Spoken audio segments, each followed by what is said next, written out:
നമ്മൾ അവരുമായി ചങ്ങാത്തം കൂടാൻ പോകരുത്. അവരുടേതും പള്ളിയാണെന്ന് മനസ്സിലാക്കി അവിടെ കയറി നിസ്കരിക്കാൻ പോകരുത്.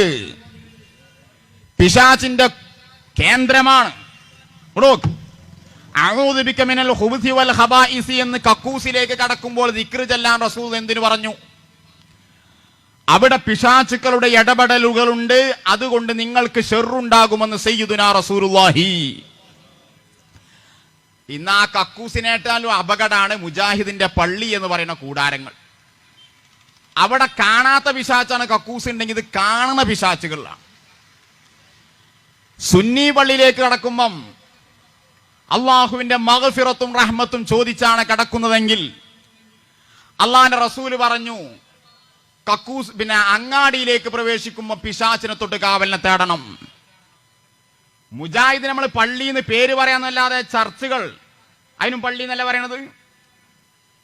ഒരു ക്രിസ്ത്യൻ ചർച്ചിൽ ഒരാൾ പോയി ഇരുന്നാൽ ഈത്തികാഫിന്റെ കൂലിട്ടു. അതിനേക്കാൾ അപകടമാണിത്. അവിടെ കയറാൻ പാടില്ല. വല്ല ഘട്ടത്തിലും ആർക്കെങ്കിലും പാസ് ചെയ്തു പോകേണ്ടി വന്നാൽ പോലും അവിടെയും ചെല്ലേണ്ട ദിക്റാണ് അഊദു ബിക മിനൽ ഖുബുസി വൽ ഖബായിസ്. ഒരു കക്കൂസ് എന്ന് പറഞ്ഞാൽ ഒന്നിൽ മാത്രം ഒതുക്കേണ്ടതല്ല, പിശാചിന്റെ കേന്ദ്രം എവിടെയാണോ അവിടേക്കൊക്കെയുള്ള ദിക്റാണ്.